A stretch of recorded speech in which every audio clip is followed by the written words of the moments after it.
Hello, everyone. Welcome to Right Away. It's a show, it's a jam, it's the best of both worlds, and it's starting right away. Hello, folks. I'm your host for tonight. My name's Laura Livingston. I'm the artistic director of Freestyle Repertory Theater here in New York City. Right Away is a co-production of Freestyle Rep and Synergy Theater in Walnut Creek, California. Two companies divided by a continent, but united in the belief that improvisation is an important theatrical art form. This is a show about improvising while we're writing, basically getting a rough draft down.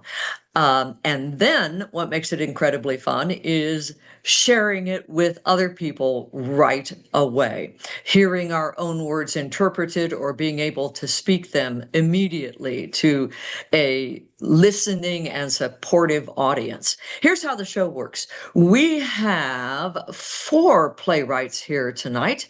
They will have 45 minutes to write a brand new play based on suggestions from folks here in the Zoom room. And while they are off writing their plays based on those suggestions, the people here in the Zoom room and anyone else who's watching are invited to play some improv writing games with me.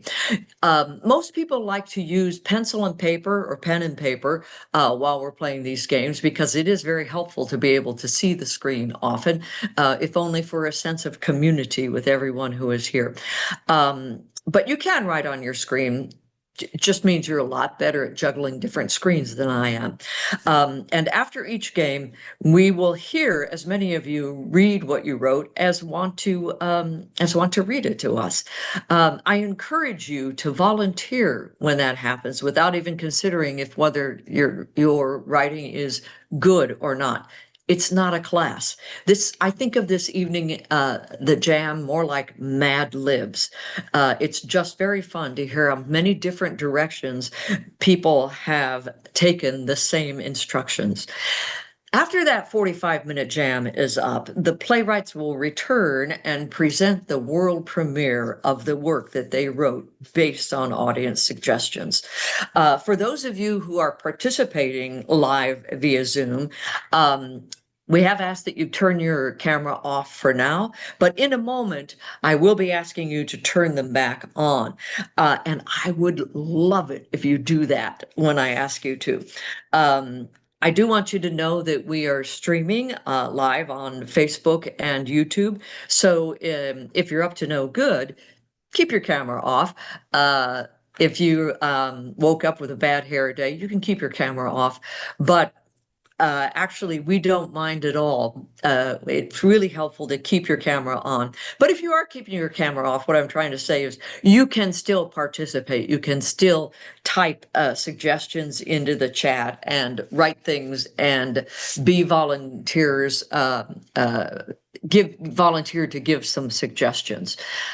Speaking of suggestions, hover your cursor down towards the center of your screen and open up that chat feature, because that's how we're going to give suggestions to the playwrights. And speaking of playwrights, let's meet them. Our first playwright is a member of Freestyle Repertory Theater. She's been a part of Right Away since May 2020, its very inception. She studies playwriting with Arlene Hutton at the Barrow Group in New York City. Please welcome to the screen, Laura Valpy. I'm coming. Okay, goodness, my buttons have like a lag. I swear I pressed it anyway. Hello. Oh, so is this a new computer that you're writing on, or one you're not used to? I'm still on this loaner computer. I had that experience this past week, 1 week ago today, that my laptop just didn't turn on for any reason. So it's in the process of getting fixed, about a bit do all the IT, this and that. So it's still happening. Thank In the goodness. meantime, Yeah. In the you've got a meantime, challenge for your spontaneity of a lagging laptop. I'm gonna work through it. I'm Love gonna it. stick with it. I'm not giving You're up. so brave. Okay, I'm getting out of All here. right. Okay, bye. All right. I'm wishing you luck with it. Thank you. Our next playwright is in her sixth season, writing, winning awards, and receiving staged readings and full productions with Monday Night Playground. Please welcome Lisa Gay Thompson. Hello, hello. Hello, Lisa. How's the Hi. hardware in your Zoom room there? Things are a little slow here. Sound is a little crunchy, and I don't know, it's raining here, so maybe, I don't know, does rain affect the internet? Sometimes. Who knows? Who Yeah, knows? It seems like an awfully natural thing to have any effect on something as removed from concrete daily life, although it is part of concrete daily life now. absolutely. Well, you sound good here. I hope Good. our sound bears up for you, and Yeah. we'll see you in just a bit. All right. Our next playwright just finished filming The Joke. He is currently directing Twelfth Night at the Actors Studio. Please welcome Alex Rowe. Hello. Well, I hate to be contrary, but I think it's important that I say it's not at the Actors Studio, which is an august and esteemed institution, but it's at a different one, which is the Stella Adler Studio of Acting. You Not know, unrelated, but not the same. you know what? As I said that, I thought, oh, that's what I said in one rehearsal. You corrected me, and I did not change my script. So, Good of me. so Actor Studio, if you're looking for a director, Alex will be very informed about Twelfth Night and ready to go again. But right now he's working at the Stella Adler Studio. How's that going? Just wonderfully, wonderfully, wonderful group of actors and very, very promising production with all sorts of energy and discoveries. And right now it's chaos, so it's in the best place. Excellent, excellent. Looking forward to seeing it, I hope. And our last playwright just finished playing Becky Nurse in Becky Nurse of Salem at Capitol Repertory Theater in Albany, New York. When she gets the chance to improvise, she usually does it with Mopco up in Schenectady. Please welcome to our screen, Brenny Campbell. Hello, all. So nice to be here. Did I get yours right? You did. It was beautiful. Excellent, excellent. It's great to have you here. Where are you coming to us at this from? My home is in Saratoga Springs, New York. Oh, nice. Yes. Beautiful, beautiful. Let's get all of the playwrights back on the screen here. And people in the Zoom room, if you haven't already, I invite you to turn on your chat feature, and I will get my chat feature turned on because our playwrights are going to be asking you for suggestions to start their plays. When that happens, type the first thing that pops into your head right into the chat. Somewhat like this, Laura Valpy, let's show how it's done. Excellent. Thank you. Here's my idea for a suggestion tonight. I would like some advice that you did take or are taking. Some advice you were given that you have taken. Trust your gut. Ooh, that's a good one. Trust your gut. Doing it. That's such good advice, right? Don't move right now. I have a feeling it's really good you took that advice for whatever reason that was. That's great. I'll give it just as oh good. You know what? I'm gonna take that. I'm gonna go with don't move right now. So Jean Sheridan, thanks for getting her play don't sweat started. the small stuff. Also great advice. Okay, great. Nice. Thank you all. All right, Lisa, what can we give you to get you started here?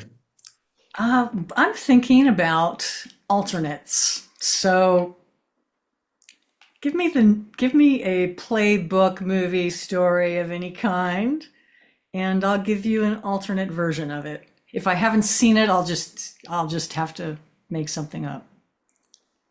All right, here they come. Titanic, Goldilocks, Casablanca, King Kong, Die Hard, The Building Wins, Frankenstein, Hamilton.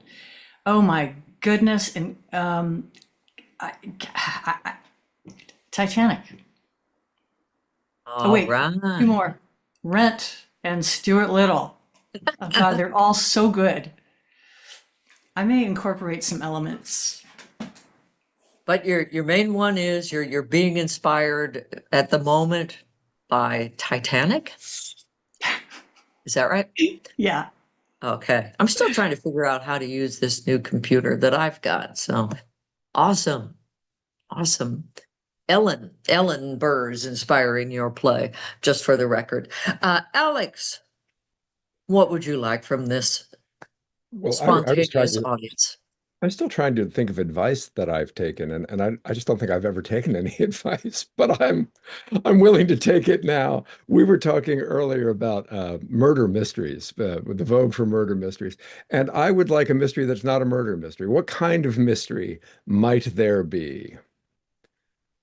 I'm going to be patient because I don't know how I would answer that question, but I think somebody will. The Ghost in the Attic. Where are my readers? But these are types of, I'm looking, by the way, for a type of mystery, not a murder mystery, but a something mystery. These are fine though. Where are my readers? The Ghost in the Attic. They might be exactly what I use. I'm not going to be missing There person. we go. That makes Missing sense. person. Missing person mystery, political mystery, romantic mystery. Golly, they all seem psychological mystery. I'm going to give one more, and then I'm just going to close my eyes and choose. Heist mystery. Okay. Well, I guess it's got to be a romantic mystery because that just keeps jumping out and seems difficult. Romantic mystery. All right. Thank you. And Brenda Campbell. I am curious about a fun fact. A fun It could fact. be about your own life, fun fact about you. It could just be a fun fact that you know. Here they come. Bat skeleton is the same as a human. Ooh. Mhm.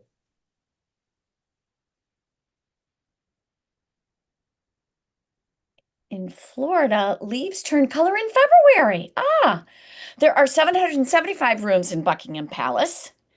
Octopuses die once they mate. Ah, okay. I love octopuses so much. I so appreciate the plural is correct in that sentence. I am going to choose octopuses die once they mate. All right. Okay. We've got our suggestions. Just to remind us, let's do a little recap of what these suggestions were. Laura Valpy, what was yours? Don't move right now. And Lisa, what was yours? Mine is an alternate version of Titanic. Nice. Alex I'll be embracing romantic mystery. and Brenny. Fun fact, octopuses die once they mate. Ooh, maybe not fun for them. You All don't right. know. Could be. Because it was so fun. What?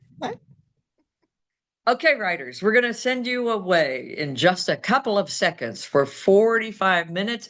Do keep your eye on your cell phone because we will be chatting with you periodically during that 45 minutes. And we'll be sending you time reminders. Remember, it's improv. Whatever you write is right. And now, please write it right away. All right, people in the Zoom room, people who are in the jam, now's the time to turn your video back on and wave hello. Let's see who all is here. Go ahead and grab some paper, something to write with. That's most people's preferred way of doing the jam. You can do it on your screen if you like. Just a quick reminder that we are streaming on YouTube and Facebook. So if you're a criminal and the evidence of your crime is behind you, you might want to turn your camera around a bit. If you are participating off screen, that is okay. I will just have trouble seeing you and knowing if you're volunteering to write or if you're finished writing. So I appreciate Ellen and Jean coming on screen. I appreciate anyone else who's coming on screen. Also makes it more fun. So you do have some options if you've not done this before for how you view us. In my case, on my computer, if I hover my cursor up at the upper right, I get something that says view, and it gives me options for only seeing the speaker or seeing everybody or seeing Can't get that white thing off?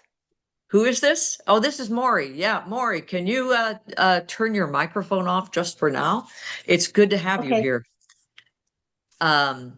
So the way you view it, when you click on view, the way you view it is totally up to you. It does not affect how the rest of us are seeing it. So you can mess around with that if you want.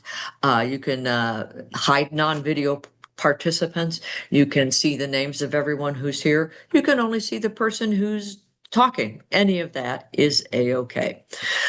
Now, let's start the jam. So improv is all about being spontaneous and supporting each other's creativity. If you've never done improv before, I've just told you the whole secret of the art form. In our company, we boil it down to 2 rules. Say yes, make your partner look good. And when we're writing, we interpret saying yes as also say yes to your own first idea. All ideas are good at this point, so don't bother critiquing yourself while you're writing. Volunteer to read without deciding if it's any good. And when others are reading, we ask you to keep your video on so they can see your friendly faces. And it also, as I said, helps me to know if you need more time for any of the games. So here we go. I got 2 people on screen. I got 3 people on screen. I love it. It's very helpful. Just for a little warm-up game, let's do a pop quiz. A pop quiz in improv is your answer is always right. All you have to do is write the answer down. So here comes a pop quiz. What is greener than green?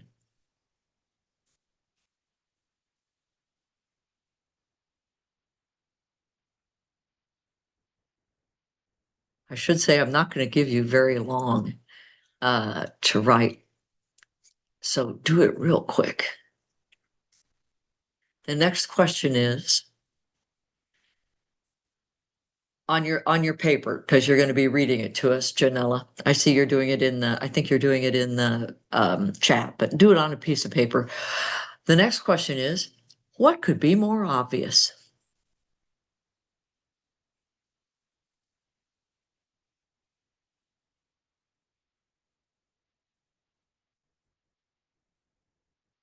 The next question is, who put the bop in the bop, she bop, she bop? And why did they do it?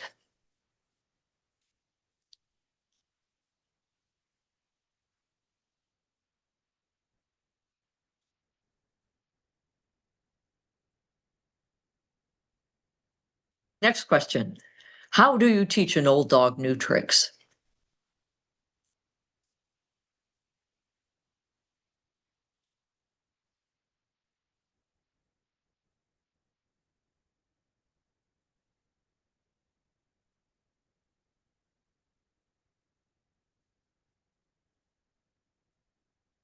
Last question. Who just walked by my window? And where were they going?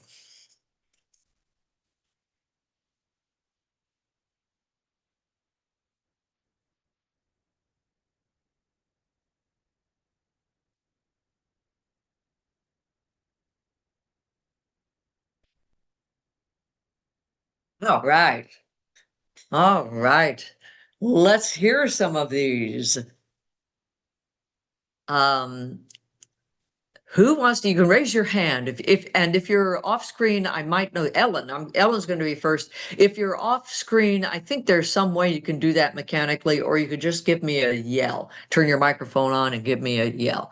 So Ellen, what is greener than green? Okay, remember, no wrong answers. Grass. That's absolutely true. What could be more obvious?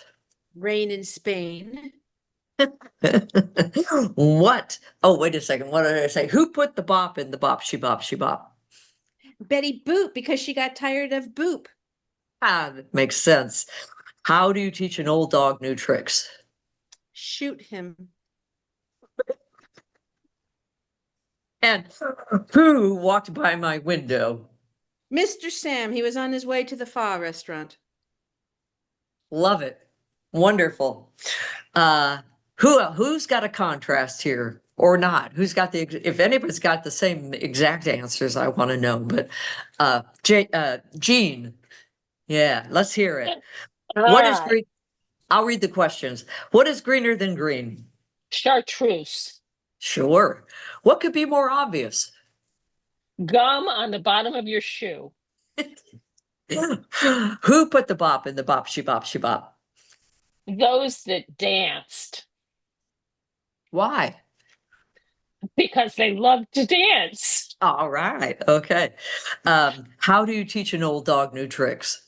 Slowly and patiently. Nice. Who just walked by my window? The florist delivering flowers to the house next door. Nice. Nice. Who's next? I have a way of oh yeah, Barbara. Turn your microphone back on for us. And here it comes. What's greener than green? Glazed seaweed. What could be more obvious? I can see it clearly now. Absolutely. Who put the bop in the bop, she bop, she bop? Bop. Sure. Why? To get she out of there. Mm. How do you teach an old dog new tricks? Bring the cat in. Who walked by my window? The postman just walked by my window on her way to the cafe. Nice, nice. Mara, can we hear yours? Sure. All right, here come the questions. What is greener than green?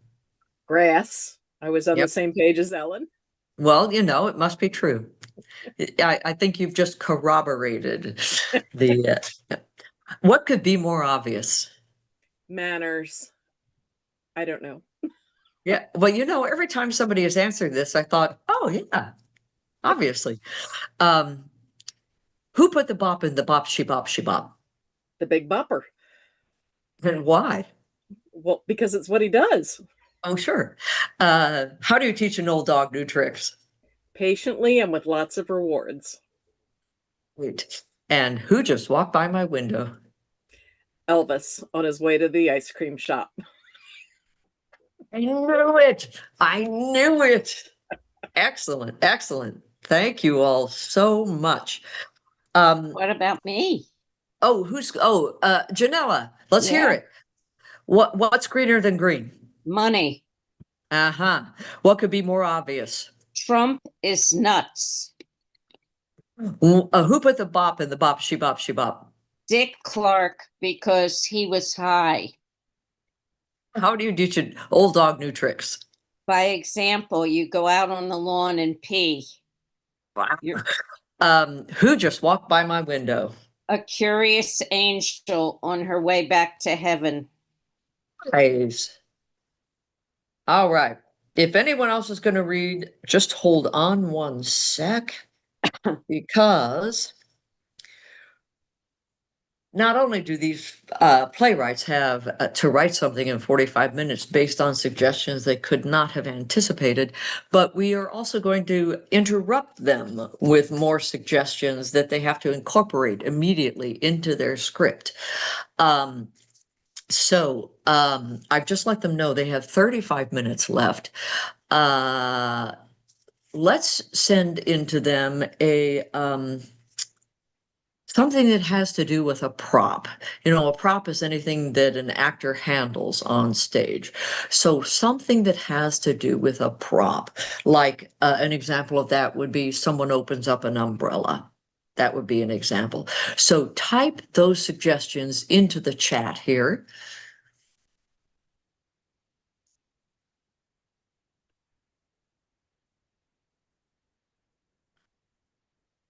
All right. Okay. A candle sniffer, corn on the cob, unfold your yoga mat, a fan that breaks when opened. I'm going to take a fan breaks when it's opened because that gives them a prop and a stage direction. So here we go. Just give me a second here. Someone opens a fan and it breaks. All right. We'll see how that pans out later. Ready for another game?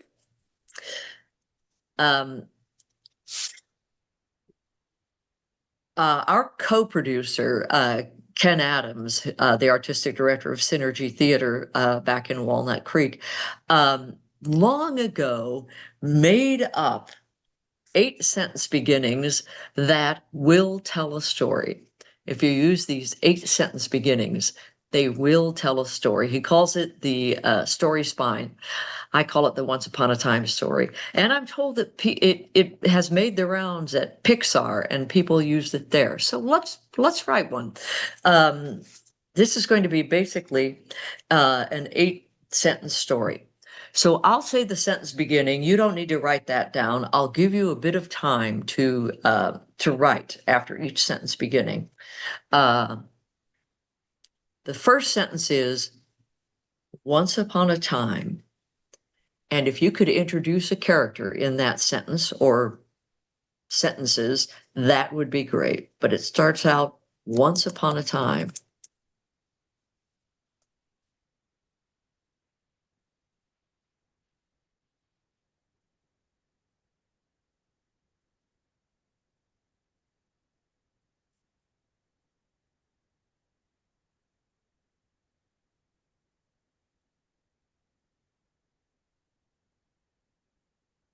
The next sentence will begin, and with this sentence, it would be good if you could introduce a setting, put in a setting. Every day begins every day. Basically, you're telling us what the main character does every day and where they do it.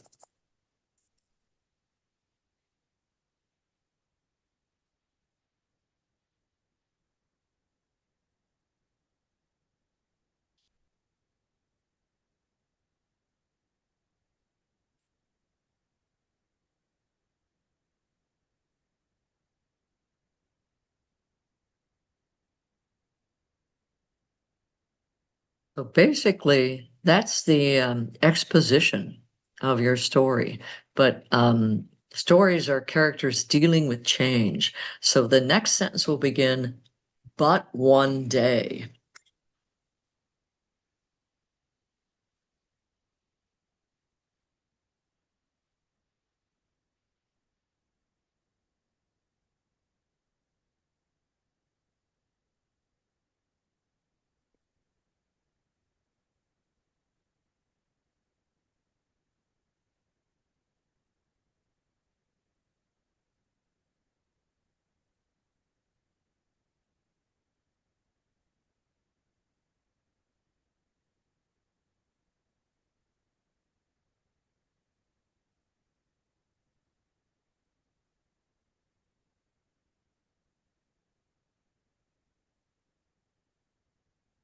Whatever sentence you have just written, the next sentences now will tell us the consequence of that. So if somebody picked up an apple in my story, I would then say what the consequence of that was, like she ate it.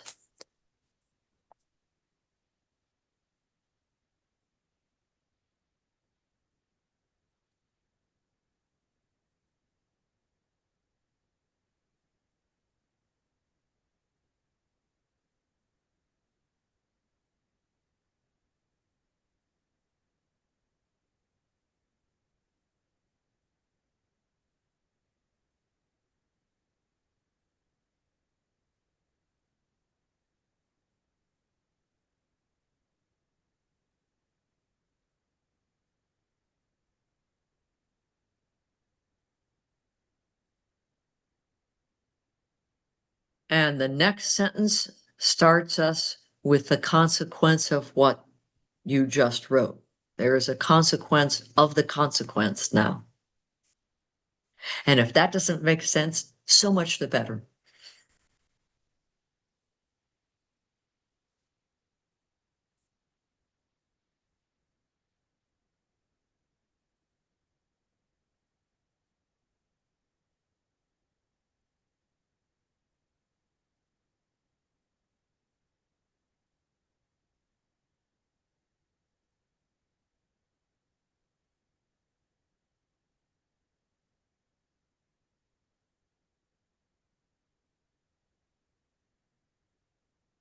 And then there is a consequence of that consequence.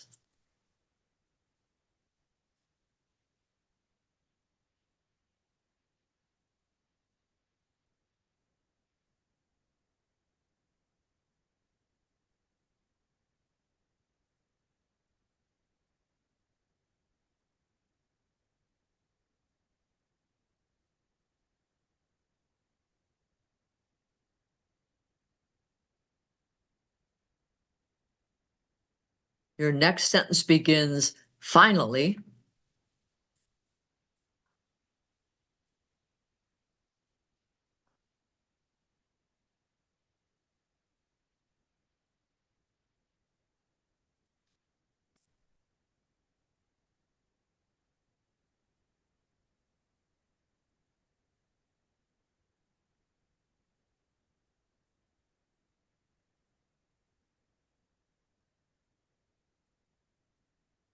And the last sentence begins, ever since then.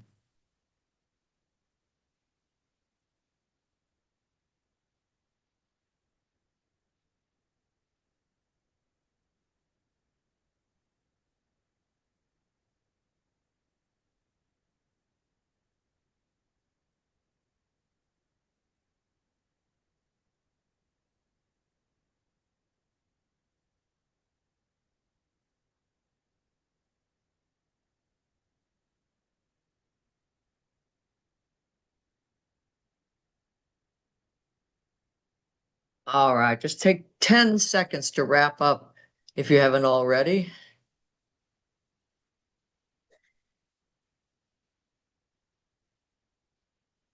2, 1. Excellent. Before we hear them, I'd like to send in another suggestion to our folks off stage. Why don't we make it a sound effect? Some sound effect.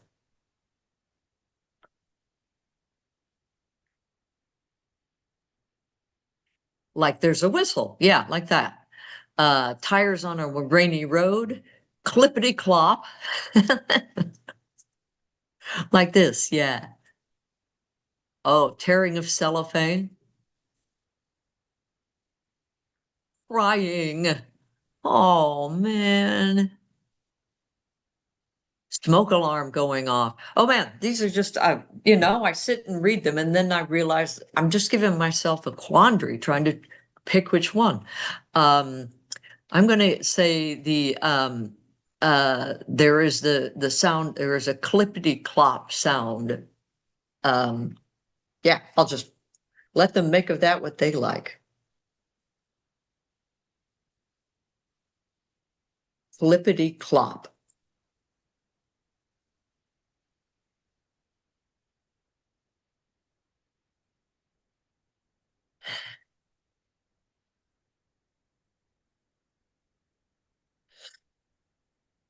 My phone does not want to make the word clop. No, stop it.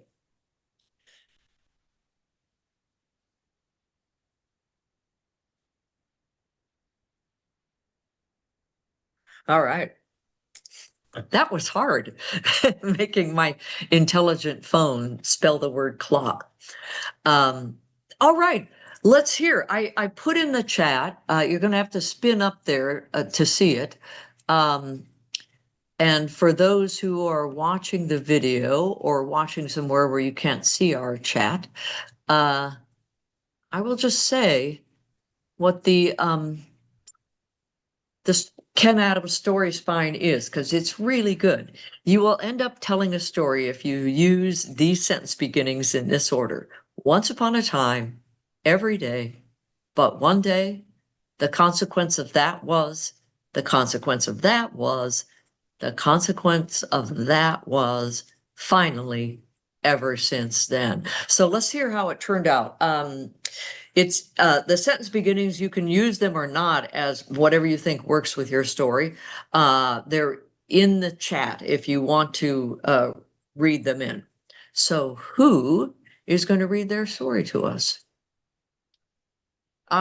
Jean, let's hear it. All right. Let's see. Let me get back up to the top. Sorry about that. Okay. Once upon a time, there was a mouse named Andy who preferred the finer things in life. And every day he would ride the dumbwaiter to the 26th floor penthouse and crawl through the keyhole. But one day the elevator didn't stop at the 26th floor, but instead continued all the way to the 50th floor. The doors opened to a gorgeous penthouse, the likes of which he had never seen. Giddy with excitement, he began running to the large glass window, bouncing against it and running again and again. He couldn't stop himself. Sally, sitting in the preamble, I don't know what that's called, giggled with delight. Finally, Andy stopped dead in his tracks and stared at Sally. Ever since then, Andy skips the 26th floor and visits Sally on the 50th floor, making her laugh and spending the rest of time as far as I got. Beautiful, beautiful. Thank you. Thanks. I love it. It makes me think of, did you say he was a mouse? Yeah, makes me think of Stuart Little, written by Andy White. So that's nice. Thank you. Ellen, can we hear yours? Of course, I love to share. Thank you very much. Once upon a time, there was an old lady who still felt she was young. Every day she looked at her photo when she was 30, when she just woke up. All the mirrors were covered. But one day the scarf blew off of her mirror in the bathroom and she viewed her 80-year-old face. She was confused and thought she saw her neighbor in the apartment next door. "Hello? Hello?" she shouted and saw her neighbor shouting back. She turned around to walk away and quickly turned back just to see her neighbor do the same. She grew weary and sat down and noticed her neighbor left.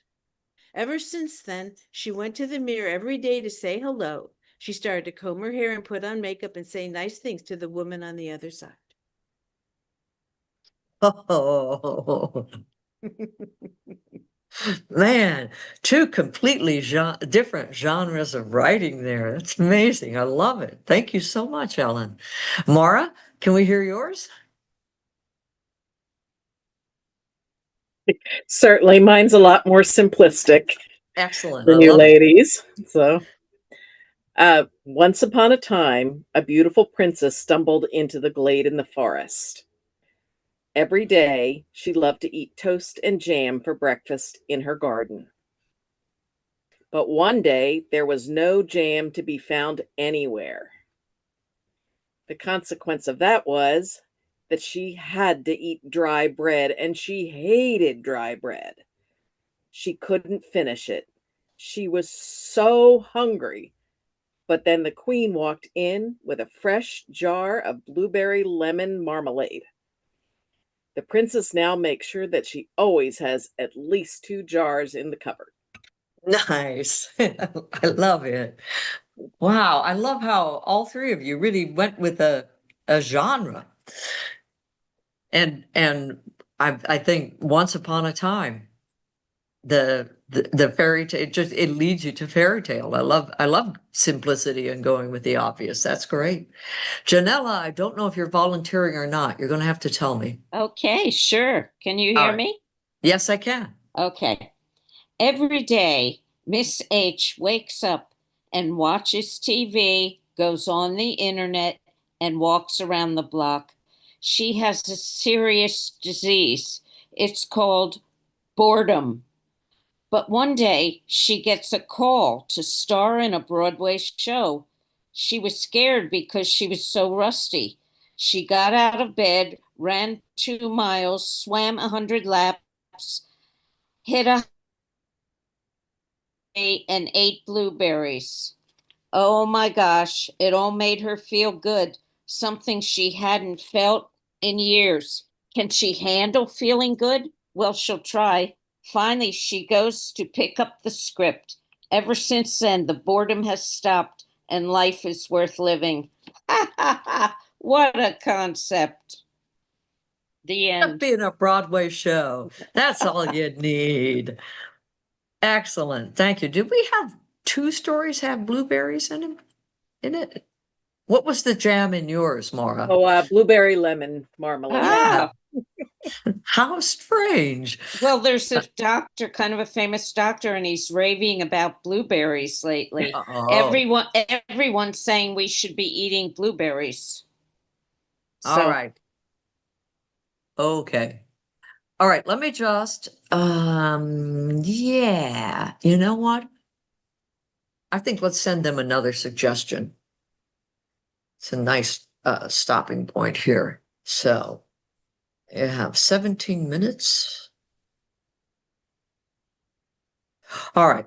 So the next suggestion, I like something, I call it a technical suggestion, and I'm going to keep calling it that because people seem to interpret what I mean.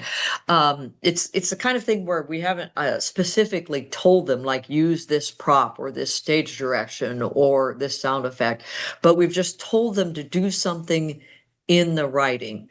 For example, in rehearsal, I said, the next 3 sentences start with the words, "What was I thinking when?"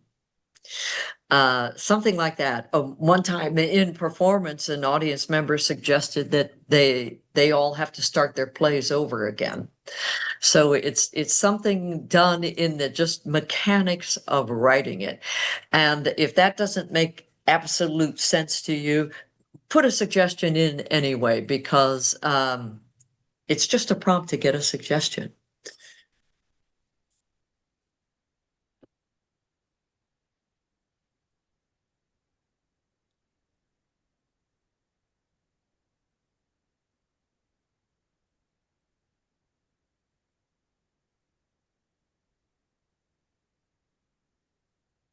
A character keeps repeating one word. Yeah.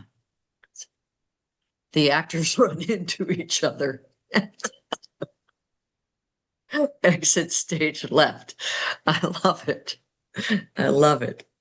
Oh man. I like this so much. I'm going to put in a character keeps repeating one word, and then I'm going to throw in the actors run into each other sometime when they least expect it. All right. Here we go. A character keeps repeating one word. All right. All right. Where were we? Where were we? Did we read everybody who wanted to be read? Did we read stuff? We finished it? We're moving on to a new one? Is that right? Okay. All right. Welcome, Martin. We're doing a jam. Grab something to write with, and we're going to play an improv writing game. Okay. First of all, this one starts out, everyone just pick a setting where your story is going to take place. Whatever popped into your head is great. And if nothing popped into your head, make it either a kitchen or a pasture. And your story starts out, Francine walked into the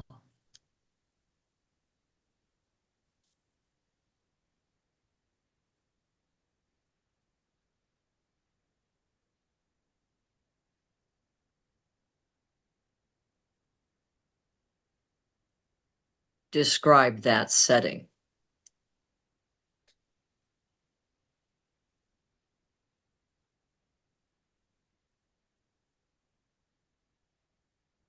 And keep describing this setting.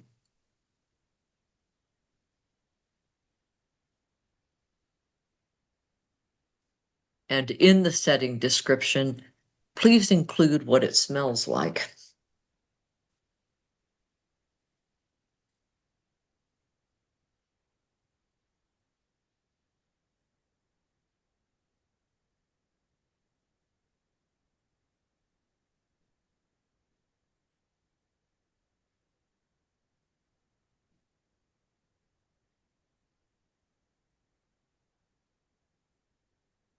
Francine picks up an object in that setting. Decide what the object is and describe it.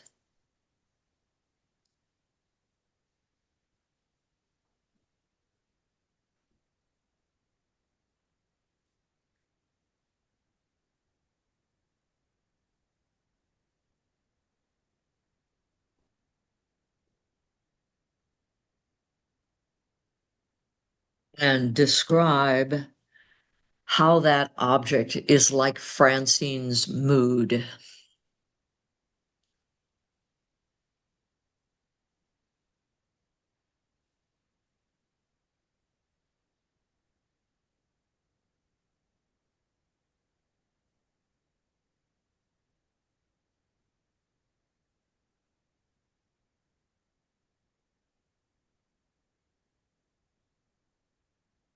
And now Francine does a brief monologue about why she came to this place.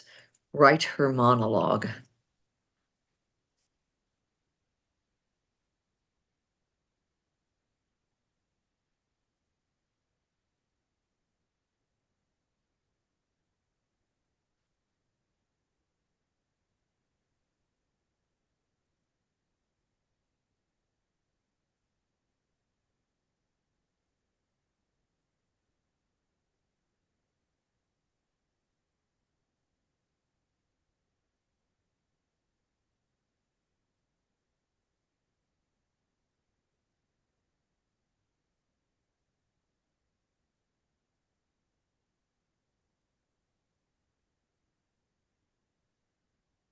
Your next sentence begins with, suddenly Francine.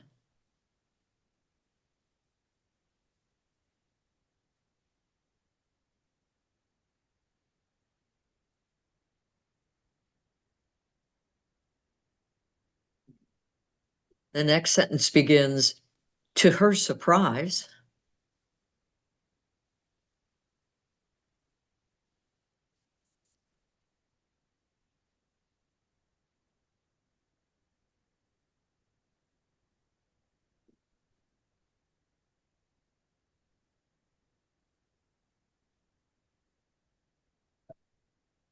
The next sentence begins, she grabbed the, whatever that object was, and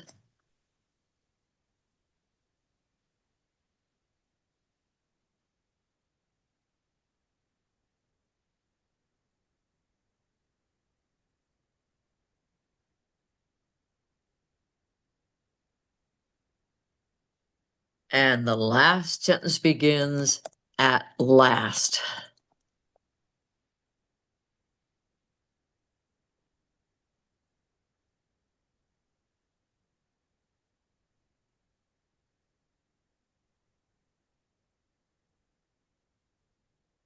And just take 10 more seconds to finish up.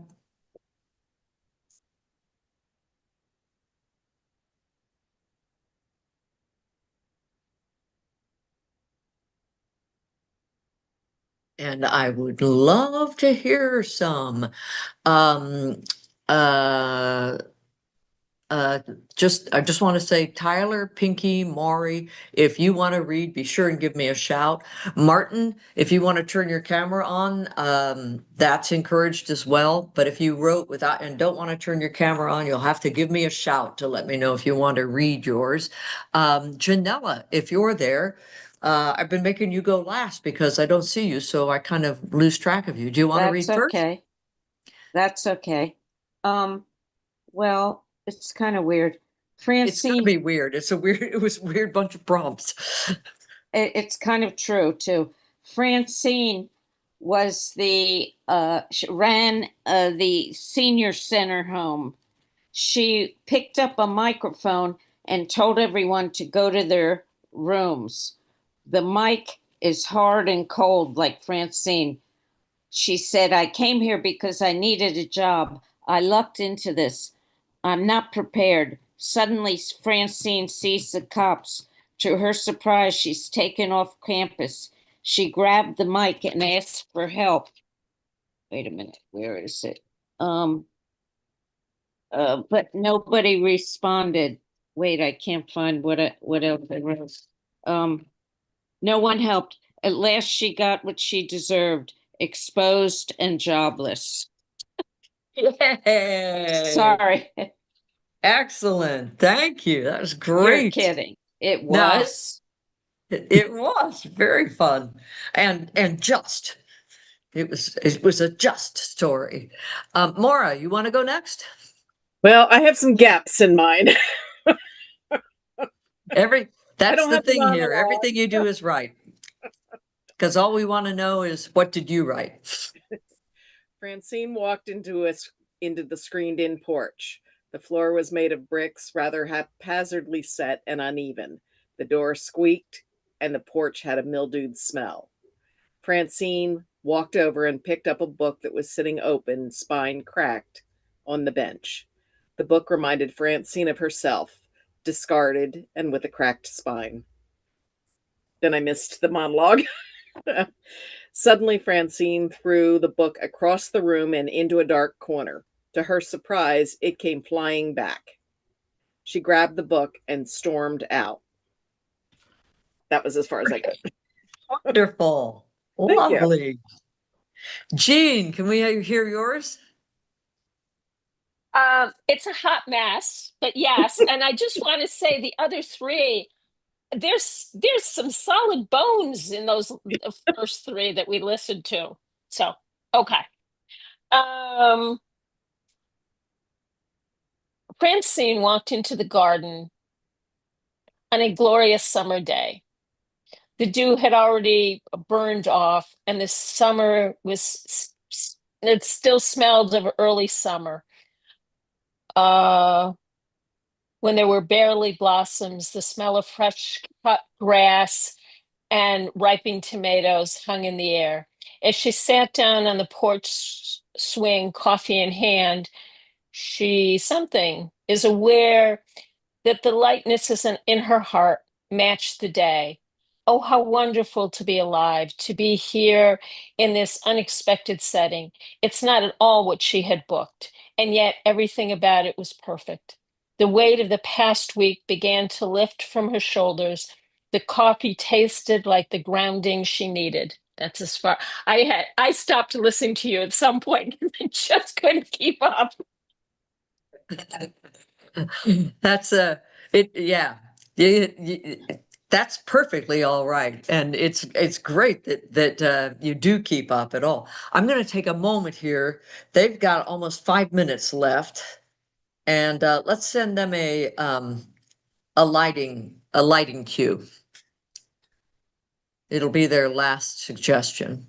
Some lighting cue.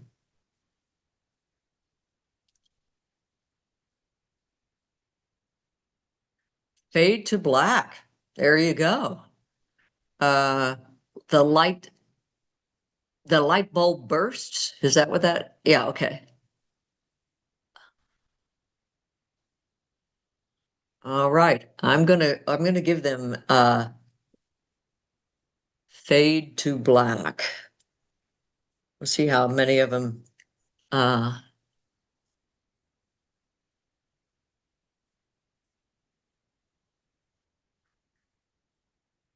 I wonder if they'll save that for the very end, or if the end of their play will be in black. Very interesting. All right. Time has flown by tonight. It has. I had another thing planned, and I'll see if I can get it in, but I don't know how. All right. Ellen, can we hear yours? Yes. It's interesting, Mara. My object reflected how my character felt as well. Francine walked into the Japanese park. However, she walked under the shrine rather than next to it, and all the people in the park froze in time. The cherry blossoms were in full bloom, and the scent overpowered her. She picked up one blossom. It was white on the inside with pink edges. The fragility of the flower was how Francine felt because her mom had just passed. I always wanted to go to Japan as I heard it's a place of calm and peace and safety. I needed that because I was so shaken by my mom's death. Suddenly, Francine tripped over a log. To her surprise, it wasn't a log at all, but a monkey. She grabbed the monkey and put him on her shoulder. At last, the spell was broken. The people moved. The blossoms fell all around her, and she breathed deeply.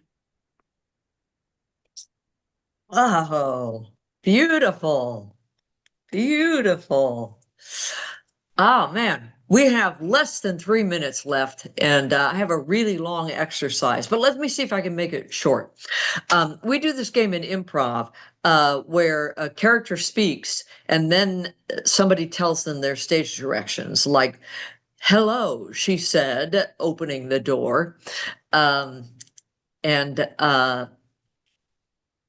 And a lot of times we've said that it helps if you add some setting description. Like if I said hello, my partner might say, she said, opening the door that squeaked as she opened it, and in came the smell of the bougainvillea, something like that. So let's just see if we can do that really quickly. I'll give you 2 lines of dialogue and you write the narration about what happens, what the action is. The first line of dialogue is, I came as soon as I could.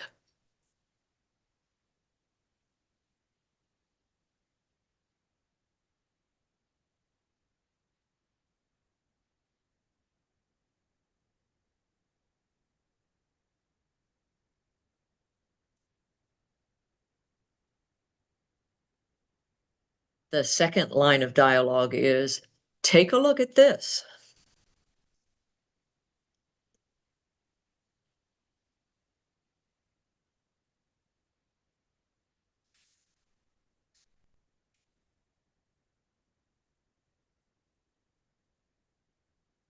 And I think that's all the time we have, because I'm going to have to start yelling at these people to come back.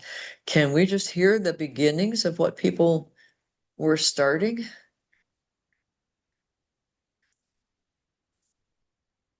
I didn't do the first one right because I just made it more dialogue, which was the road was at a standstill. But the second There's- one, she picked up the antique vase which slipped out of her hand. That's what we were thinking. Right?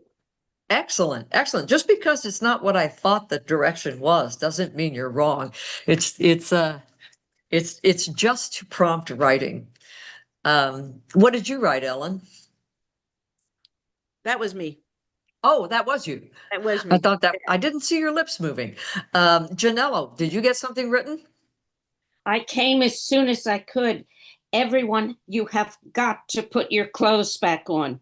But wait a minute, take a look at this. No one has cellulite. What is their secret? Oh, see, another one that was entirely dialogue. Excellent. You didn't expect that, did you? I did not. I didn't expect it from 2 people. Oh, that's their signal. I gotta.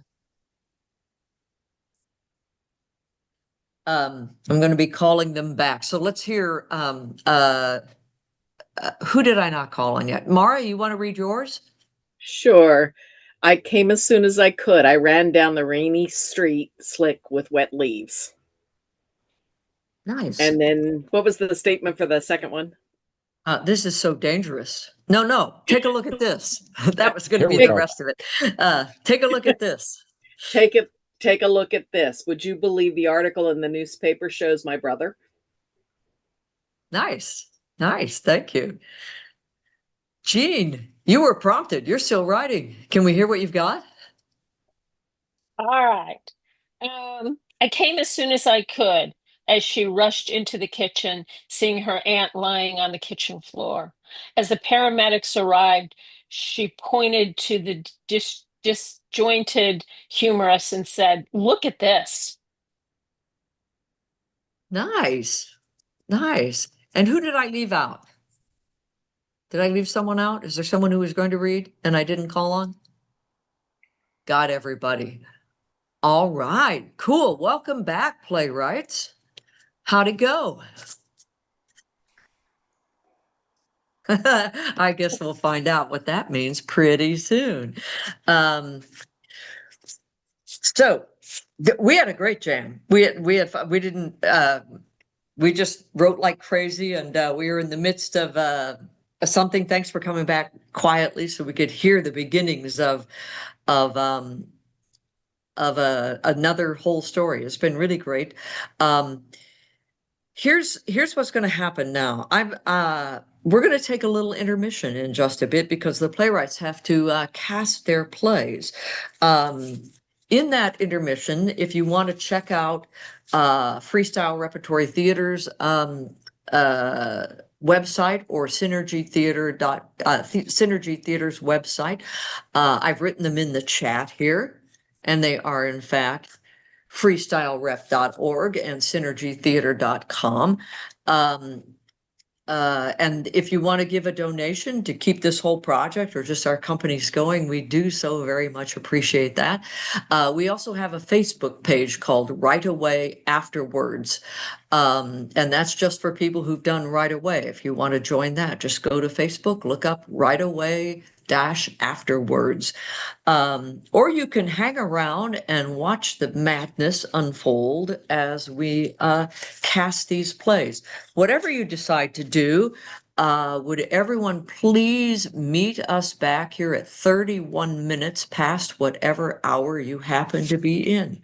Have a great intermission. Refreshments are on the house, your house. All right, playwrights. Let me just see if I can get myself combobulated here.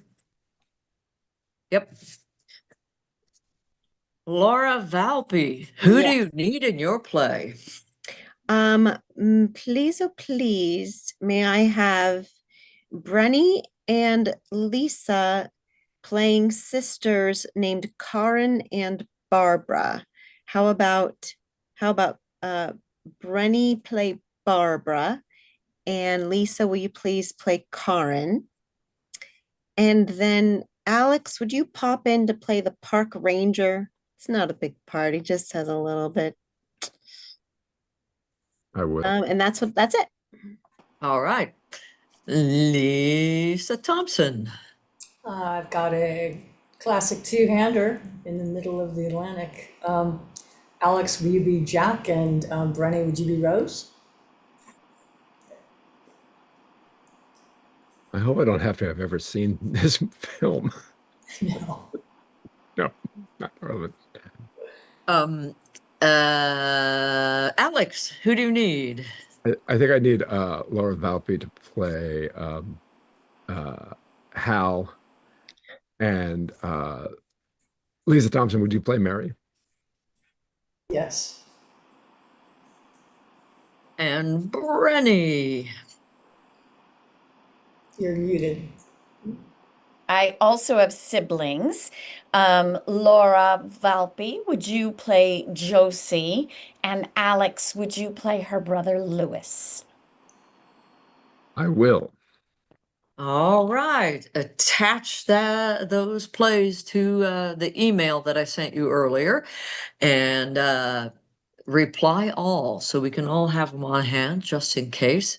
And 31 minutes after, looks like we have 8 minutes left. So we'll see you in 8. Yeah, I'm going to Have a do good my break, all. usual script cleanup before I send them, because I know Lisa loves it when I destroy my scripts in this fashion. Wait, what do I love? What?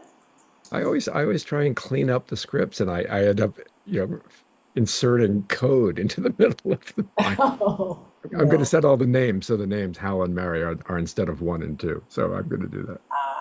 It will come soon. now I remember.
folks. We'll be back from intermission in 3 minutes.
All right. We're back. We're back, everyone. Come back from intermission. And if you can, I was going to say, if you can tell me how to turn my timer off, tell me, but don't. We don't have time for that. It's just going to be on. We're back. Bring your refreshments back. Come on back into the theater while you're gathering. Let me take this time to just mention, someone asked me in the chat, I believe what Right Away Afterwards is Right Away Afterwards is the name of a group that we have on Facebook for people who've been a part of a Right Away performance and would like to post something they've written or just find out who's in the next one, when the next one is. Sometimes there's little tidbits of info, like if you've been looking at Right Away Afterwards, you would know that a play that Clara Rodriguez first wrote in Right Away is now being produced as a 2-act play at Theater West in Los Angeles. And I also, that's where I posted the link to the recording of Jeff Tarson and I originating the roles in, I think it was December of 2020. Things like that, just little tidbits like that. I got to see So- the play. It's really fun. Did I somebody got- say they saw it? Yeah, Yeah. I saw it. I went. It's really fun. Yeah. I have to say, when I was watching the video of the cold read of it, when she'd just written it moments before, I was laughing. So I imagine the whole thing just gets better and better. All right, so folks, we're now going to hear the plays that were inspired by our suggestions. We asked both actors and audience, if you're not on stage, keep your camera off when you're not on stage. Keep your microphone off when you're not on stage as well. I always like to go up to the right-hand corner and view and turn on hide non-video participants, so I don't even see the names of the people who aren't on camera. So let me see, what else should I tell you? It is fun, I think, that for us to pop back on after the end of each reading to just kind of give a little applause and appreciation, as if we were in a real actual theater at the end of a reading. I want to go over, just to remind us, what, besides their initial suggestions, our playwrights were dealing with that we sent them. They were: someone opens a fan and it breaks. There's a sound effect of clippity cloppity. A character keeps on repeating one word. The characters all run into each other and fade to black. Those were the suggestions everyone had. Let's hear what happened. Laura Valpy, would you remind us of your original suggestion and tell us whatever we need to know? And here. Okay, my suggestion was Don't Move Right Now. So that's the working title of the play. I'm not going to tell you anything about it other than Brenny is playing Barbara and Lisa is playing Karen, and they are sisters. So I will move my face, and if there are a couple stage directions, I will read them, but otherwise, you guys can jump on in.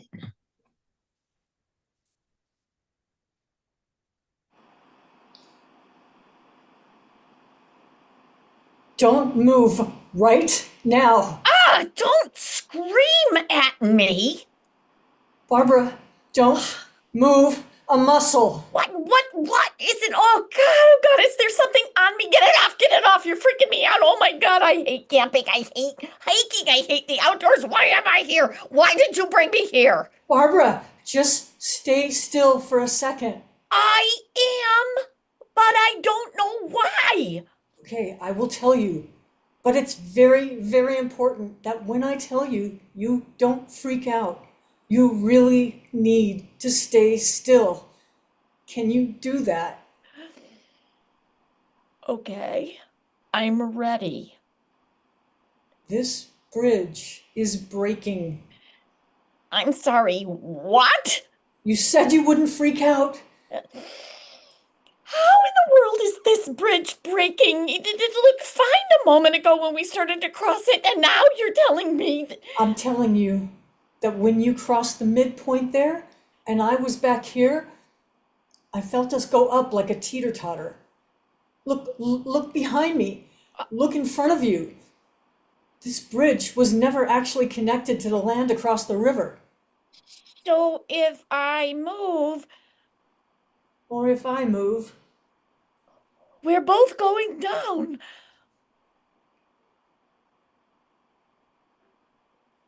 Wow. Hear that? What a beautiful sound. It really is peaceful up here, isn't it? Peaceful. It's definitely not what I'm feeling, Karen. Barbara pulls a fan out of her fanny pack, opens it up to fan herself, and it breaks. She watches the broken pieces fall to the raging river far below.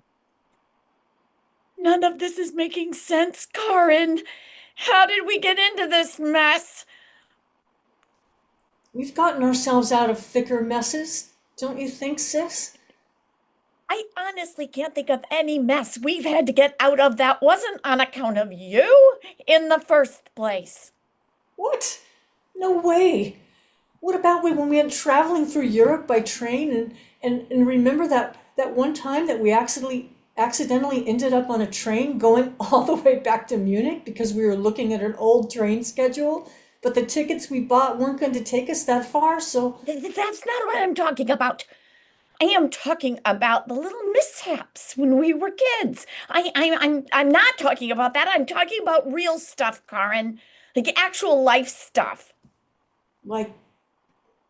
Like if it weren't for me, you would have lost your house, for one, and custody of your kids, most likely. Oh, you're going straight there, aren't you? The sound of clippity-clop. What is that? Is that a horse out here? The park rangers. It's a park ranger. I can't tell which direction the sound is coming from. Is it your side or my side? Clippity-clop. Your side, Barb. It's coming from your side. Yoo-hoo! Park Ranger! Help! Help, Park Ranger! Over here on the bridge! But don't come too close! The park ranger enters, dismounting his horse. Oh, thank goodness. Can you help us? If either one of us moves, we'll both fall into the river. Or if you both slowly move away from each other carefully, you'll each reach the land on your side. But then we won't be together anymore. She'll be over there with you, and I'll be over here alone. Alone. Alone. Alone. Maybe the only way. I've never been alone. I don't want to be alone. Karin takes a step toward the middle of the bridge. They wobble Whoa, whoa. until Barbara also takes a step toward the middle to balance her out. Okay, Karin, listen to me. I am older than you. You do what I say now. You're right. You always take care of me. I can't be without you. Karin takes another step toward the middle. Wobbling and shaking, Barbara does too to keep the balance. Karin, please, let's do what the park ranger said. Go back to your side and I'll go back to mine. It's the safest way. I don't want to be alone. Karin charges toward the middle. Screaming, Barbara follows suit until they are both at the very center, the very fulcrum of the bridge. Okay, I've got you. I've got you. Oh, great. And now what? That's really not safe out there. Oh, I see. I've done it again, haven't I? Gotten us into a mess and made it even messier and dragged you into it too. Okay, yes, you did. But now here we are. Here we are. I did make it very clear I didn't want to go on this camping trip, right? But I talked you into it. As usual. Why'd you let me talk you into it? I don't want to be alone either. Then we're sticking together. Okay, here's what we're gonna do. Park Ranger, yoo-hoo! Uh-huh. You and your horse over there, if you could just counterbalance us at that end. And we'll make our way together to this end. And as soon as we're safe on our side, together, we'll leave the park. For good. Fade to black. Nice job, Laura. Thanks for the read, you guys. Thanks, actors. Good job. That was brilliant. I mean, that's this metaphysical, existential brilliance there. That's one of those teeter-totter bridges, I think It they was call right, it. exactly. The line of "this is not making sense" was literally like, "This is not making sense." That's when you don't fund the National Park Service. That's what you get. That's exactly right. It's a public service announcement. It's a Children's cautionary bridge. tale. Yeah. Thank you. All right, Lisa, what do you have for us? Remind us of what we gave you and take her away. All right. So this is an alternative to Titanic. Just doesn't go quite the same way. So the setting is an iceberg, and I'll read stage directions. Take it away. Jack, take my hand. No, Rose, there's not enough room up there for both of us. There's plenty of room. Besides, we'll squeeze together for added warmth. Nobody can say a word out here. Besides, my parents are most likely at the bottom of the sea. No, Rose, I've analyzed the iceberg and it's only large enough to save one of us. You, my Rosie. My God, your savior complex rearing its ugly head again. Hey, I told you about that in confidence. Okay, I'm terribly sorry, dear. Did I hurt your feelings? We're about to die, and you sooner than me if you don't come up out of that frigid water. I never knew you could be so mean. I never would have done that whole king of the world thing with you if I'd known you were going to be like it at this end. At the I end, want you to live. Rose, what don't you understand about this situation? I'm a poor boy. You're a rich girl. Our love is so great that I sacrificed myself to save you. What can I do to convince you? Well, I was going to give this to you after dinner when we met for a kiss in the squalid corridor that was connected your stateroom to my grubby blankets, my love. But I give it to you now. Keep it as a token of my love. Look on it in future years and remember me. Maybe write my name on it when you get rescued so you don't forget it. Jack hands Rose a paper fan. Oh, I guess the water destroyed it, but that's even better. Keep it and remember this moment. My body fully immersed by the icy water, while you, Rose, lounge fully on the iceberg, begging me to save myself. Oh my God, you're infuriating. We both can live. We both can look back on this moment, showing our children the waterlogged fan and tell them how we survived the sinking of the Titanic. The dreams we dreamed of, eh, Rosie? Oh, I'm beginning to think you're succumbing to hypothermia. Your mind, it's wacky. This berg is big enough for the whole ship, mate. Clippity-clop is heard as a couple of horses wander by. Some horns are heard as the entire brass section of the orchestra also wanders by. Do you see that, Jack? Plenty of room up here. This was fate, I guess. The greatest love the world has ever known, just like Romeo and Juliet. Okay, you've had your fun. Now take my hand. I'll pull you up. Rose, you could never pull me up there. I weigh a good stone more than you. Oh, God, what can I do? You know, I'm too cold. I think I'm going to die. Rose puts the fan to her brow, waves it around. Cold, it's so cold. If only you were here to warm me, I wouldn't be so cold. Cold, cold, cold, cold, cold. If only we weren't separated by an improbable contrivance that kept us from being together. Cold, so cold. If only I could warm you, but I can't. A poor boy who can't save the rich girl but dies trying. Now we're really rocking the Romeo and Juliet vibe, hey, Rose? No, I think you had it wrong the whole time. I think you were the one that was meant to live. A rich girl, loved once and only once by a lover that was never meant to last. I mean, once the ship had docked, she would have gone on to her high society life, and her true love would have gone back to shoveling coal for pennies. But instead of that, she died loved.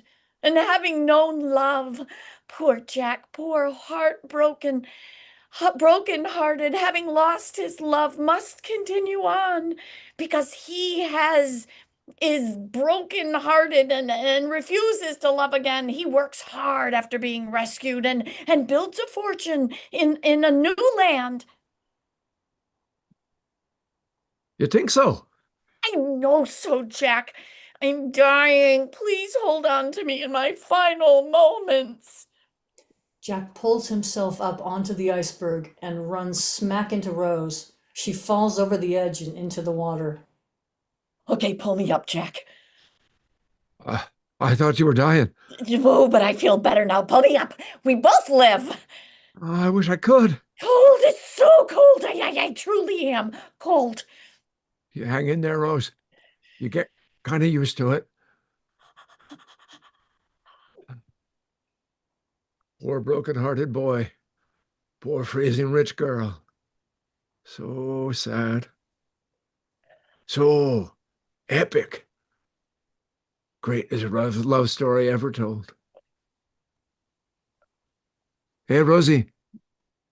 Rose lets go and slips away. Rose. Oh, Rose. I really meant to keep the fan.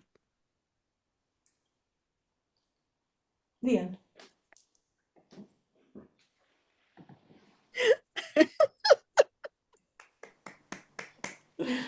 So Oh, thought they were gosh. gonna both live. I'm sad Oh now. my God. So clever. I'm dying laughing here. Didn't That you was always hilarious. wonder why Jack couldn't really get up on the iceberg? We should horses in the audio band marching Hear by. us laughing. Yeah. Yeah. Yeah. Oh my God. Too funny. All right, Alex, remind us what you got from us and let's see where it went. I asked for something other than a murder mystery, and I got a romantic mystery. And I will do the stage directions. I've asked Lisa Valpy to play, Laura to play Hal, and Lisa to play Mary. And this is a play called The Worst Man. In an apartment, late at night, filled with moving boxes and the detritus of a marriage that's broken apart. I hear ya. Stop saying that. What? Stop. Sorry. I understand. Thank you. Could we just... Yeah. They continue selecting objects and putting them into boxes. It's a lot to... I hear. Yeah. Yes. It's a lot to process. Yeah. Also a lot to sort through. We can't... What? Take a break. We have to... I wasn't. Get through all of this. I know. Tonight. I know. I wasn't suggesting we stop. You've stopped. No. He begins sorting again. No. What were you saying? Nothing. I'm sorry. What were you saying? I honestly don't remember. I want to know. I don't remember. I don't. It's a lot to sort through. A lot of stuff. Right. Right. It is. And I'm sorry I scheduled the pickup for tomorrow morning. Gotta do it sometime. I just wanted to make sure it was ready. It's not a problem. You don't like to be rushed. I'm good. I completely What's this?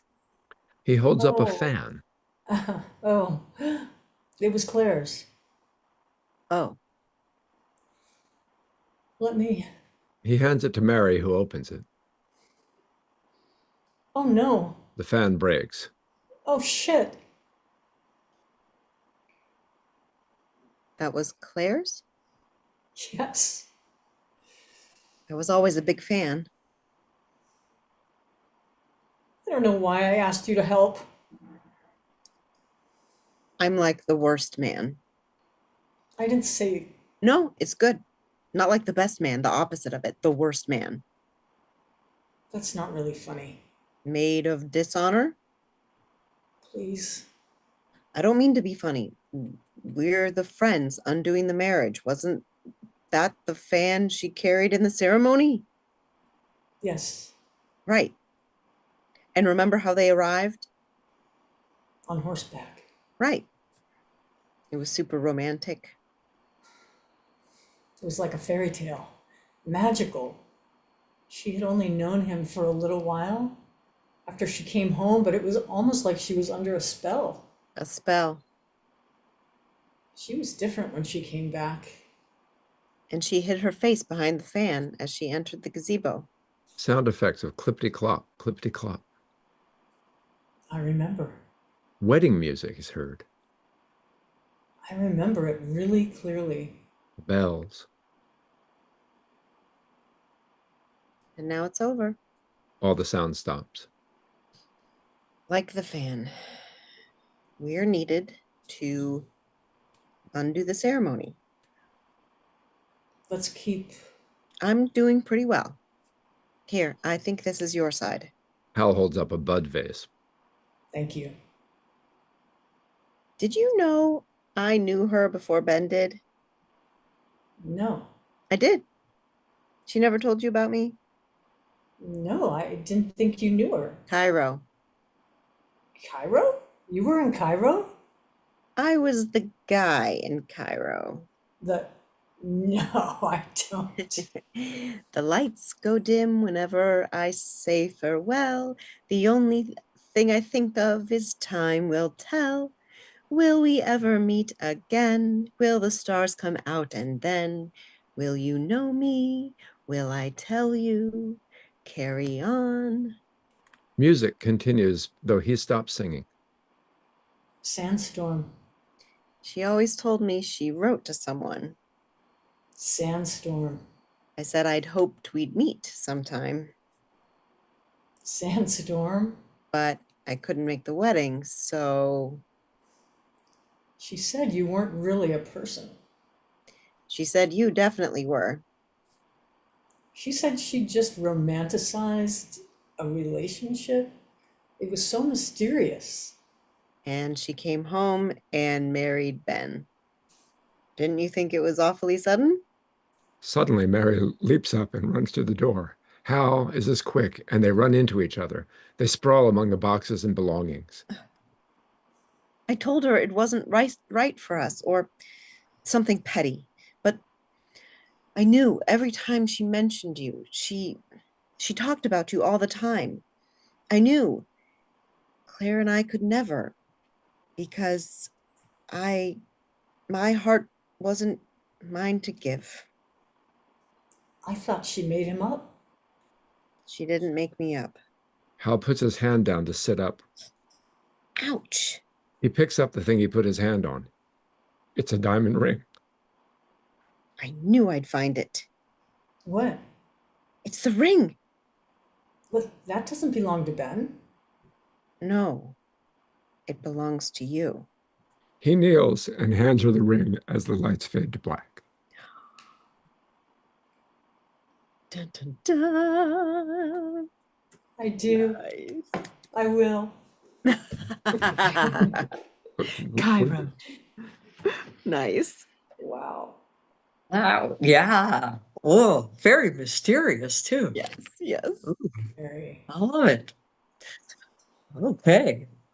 So everyone, we have one play left to read, and I want to say before we read it that we do tend to hang out and have a little talk back at the end of the show. So if you want to leave, that's great, but if you want to, we'll be hanging out just a little bit. And I think that's all you need to know. There's a talk back after the show. The last play was written by Brenny Campbell. Take her away, Brenny. Remind us of what your suggestion was from. My suggestion was the fun fact octopuses die once they mate. This is a play called Octopus. Laura Valpi is reading the role of Josie. Alex Rowe is reading the role of Lewis, and I will read any of the stage directions. Josie carries in a huge sheet cake singing. Happy Freedom Day to you. Happy Freedom Day to you. Josie. Happy Freedom Day, dear Louie. Happy freedom let loose. Yay! Thanks, sis. So much frosting. She hands him the entire cake and a fork. It's really okay, Josie. I'm really fine. You know, these will be the best years of your life now. Post-divorce, I felt like I could fly. That's not exactly what I remember. Oh, not right away. Fine. But my bangs grew back. Things grow back. And I promise this heartbreak won't last forever, Louie. I'm actually feeling a little numb. I mean, not bad, but a little out of it. Charlie and I. La la la la la la la la la la. We don't have to say that name. Charlie and I share a dog, Josie. We share a car still. We are going to be in each other's lives. It's okay. No, it's better to rip people off like a Band-Aid. Charlie still means a lot to me, Josie. And I know to you. Cake. Fun fact. Octopuses die once they mate. Oh, Lou. Lucky them. Is that what you're thinking? You wish you were dead? Stupid Charlie. I hate her. Josie reaches into her purse and grabs a fan. Josie. Hot flash. I'm not kidding, Louie. She's persona non grata at work. Josie opens the fan and it breaks. Damn it. Calm. Breathe, okay? No, what I meant about octopuses is that after mating, they die. Octopuses live solo. They're mostly solitary, living their lives at the bottom of the ocean, all alone. One day, they find another octopus, and they must be captivated, changing their color and texture and fitting themselves into union. They mate. They consummate their love. Then nature says, that's it. That's all for you. They die. Thank God we're not like that, Josie. Think of all we'd miss. Don't miss her, Louie. Move on. I will. I already am, but I'm also really, really glad we had each other, Joes. I never would have learned guitar without Charlie. I never would have explored the canyons out west. I never would have discovered how allergic to ferrets I am. Using her fan for emphasis, she punctuates her sentence with a clippity clop. You never would have lost a foot. Again and again. Josie, I remind you, I asked for a ride on her motorcycle, and she warned me she had just got a learner's permit. And now I have 8 styles of feet to choose from, and there's nothing I can't do with my new feet. Tossing her fan at him, grabbing the fork. You always do that, Louis. Scraping frosting into her mouth. Make Best of a situation. Make me crazy with your kindness and wisdom. You're lousy with cheer. When I see her at the bakery, I just feel so... She can still be your friend, Josie. The cakery is going like gangbusters. What? You're going to shutter the business because your brother and sister-in-law called it a day? She and I didn't work. We tried. You and she are a team. She walked out on you. Not until I floated away. You know I did. Charlie tried. We both tried for a while. And I'm grateful for her. I'm grateful to her. She changed her colors and textures and tried fitting herself into a union that just didn't relieve the weight of life on her. Octopuses. And people sometimes. Octopuses. It's a metaphor. And neither of us died. She offers him a bite off the fork. Cake. Yeah. Let there be cake. They eat, mostly just the frosting. Fade to black. End of play. Oh, that was sweet.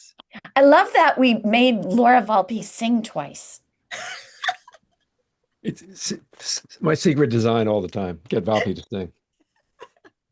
Excellent. Excellent. That's why I'm in this, really. Well, that's what we have for tonight. And I want to thank everybody. I want to thank the playwrights for your time and your energy. Everyone in the jam.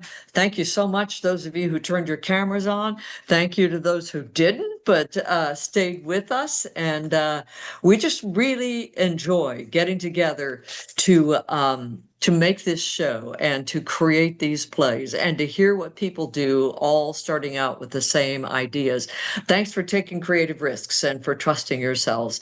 I want to thank the friends and organizations who've made contributions to Freestyle Rep and to Synergy Theater. If you would like to do that, just throw a couple bucks our way. way to keep our stuff going on.